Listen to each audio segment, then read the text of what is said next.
Saudara, ruang aman bagi anak yang terusik dengan keberadaan predator anak. Mereka muncul dalam beragam rupa dan di berbagai tempat. Bahkan bersarang di lokasi yang seharusnya menjadi tempat aman bagi anak.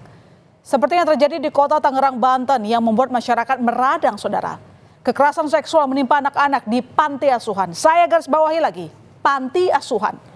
Tempat yang seharusnya bisa memberikan perlindungan bagi mereka yang tak dapat bersandar pada orang tua, malah justru menjadi neraka. Tragisnya, para predator anak ini ternyata adalah pemilik dan juga pengurus panti asuhan. Saudara, inilah panti asuhan Darussalam An-Nur yang terletak di Kecamatan Pinang, Kota Tangerang, Banten. Disinilah dugaan kekerasan seksual itu terjadi. Di bangunan 3 lantai ini, para anak asuh panti asuhan tinggal. Kalau melihat tulisannya yang tertera, bangunan ini juga diperuntukkan sebagai rumah tahfidz dan TPA. Namun warga sekitar menyebut seluruh kegiatan belajar dipustakan di rumah Sudirman, si pemilik yayasan panti asuhan.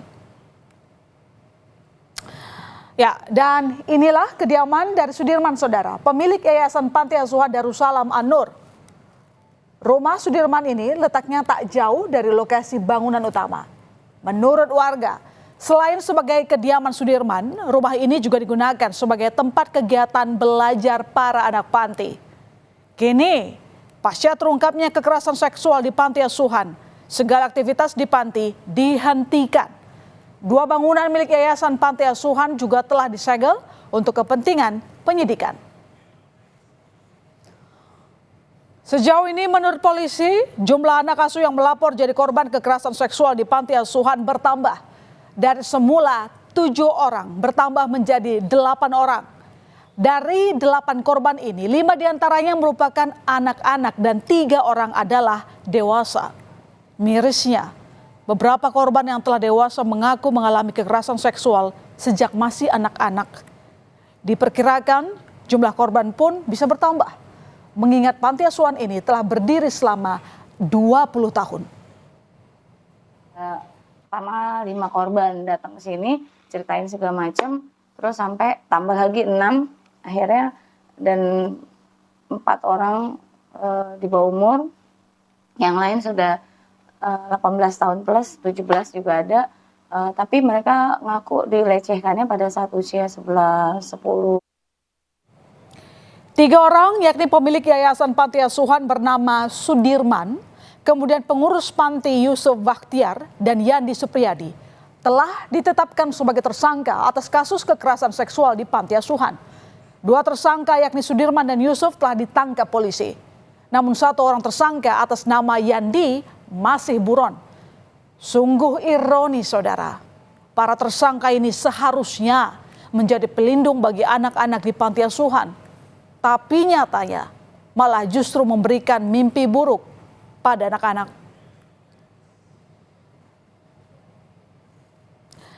Ya saudara, ini dia wajah dari Sudirman, pemilik panti asuhan Darussalam An-Nur.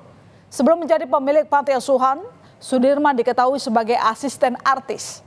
Sosoknya yang supel membuatnya punya banyak kenalan, sehingga saat dirinya mendirikan panti asuhan, banyak publik figur bahkan pejabat mempercayakan untuk berdonasi, bahkan mengundang anak asuh di panti asuhannya untuk acara amal. Namun tak disangka, di balik sosok Sudirman yang dikenal santun, ramah, dan supel, nyatanya bak serigala berbulu domba. Ia tega melakukan kekerasan seksual pada anak-anak asuhnya. Pelaku kekerasan seksual lainnya adalah Yusuf Bakhtiar. Yusuf merupakan salah satu pengasuh di panti asuhan milik Sudirman. Ada fakta kelam di balik Yusuf Bakhtiar. Yusuf ternyata adalah salah satu anak asuh di panti asuhan Sudirman. Ia ternyata pernah menjadi korban kekerasan seksual yang dilakukan oleh Sudirman.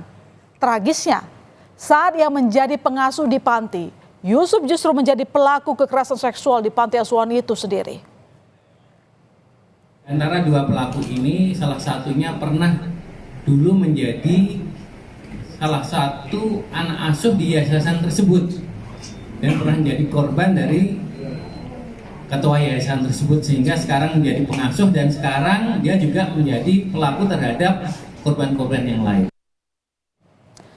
Dan pengasuh panti yang juga jadi tersangka adalah Yandi Supriyadi.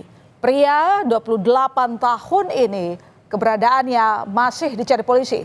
Sebelum DPO, polisi menyebut telah melakukan pemanggilan sebanyak 2 kali kepada Yandi. Namun yang bersangkutan tidak hadir.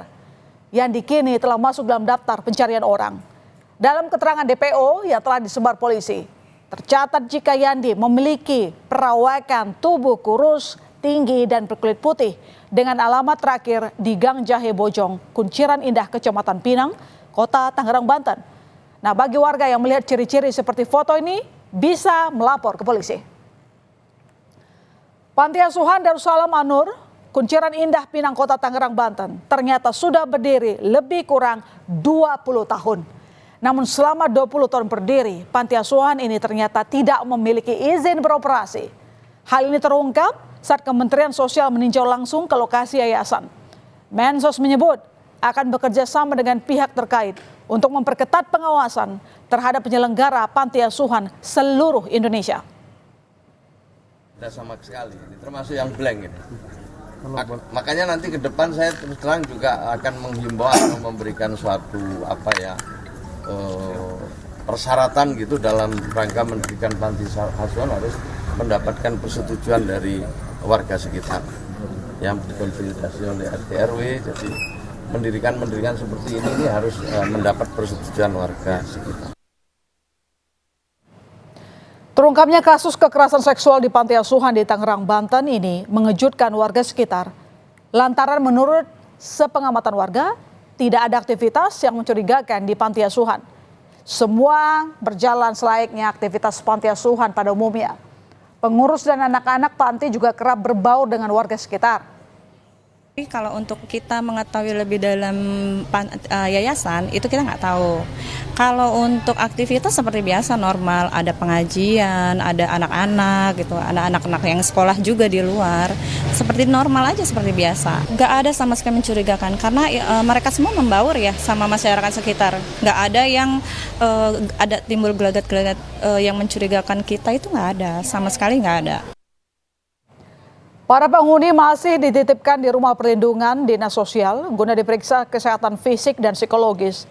Menurut rencana, para korban akan dipindahkan ke balai atau sentra yang dimiliki Kementerian Sosial dengan sarana dan prasarana yang memadai untuk pemulihan trauma. KPAI bersama Kementerian Sosial memastikan pemenuhan hak korban anak, baik itu sisi rehabilitasi, psikis, fisik maupun sosial. KPAI juga memastikan Kementerian Sosial berperan dalam pemenuhan hak-hak anak korban. Sebetulnya di dalam Permensos itu sudah ada satu pasal ketika ada kejadian yang seperti ini, sebetulnya siapapun boleh melaporkan. Selain kepada Dinas Sosial, boleh melaporkan kepada kepolisian, kepada KPAI, kepada Komnas HAM, kepada Ombudsman ataupun lembaga-lembaga pelindungan anak lainnya. Anak memang menjadi sosok yang rentan jadi korban kejahatan. Kasus di predator anak di panti asuhan ini menjadi alarm bagi kita semua untuk meningkatkan kewaspadaan. Penanganan trauma pada korban harus dilakukan secara benar agar kasus seperti ini tidak menjadi siklus lingkaran setan. Mengingat jika salah satu pelaku kekerasan seksual ini ternyata dulunya pernah menjadi korban.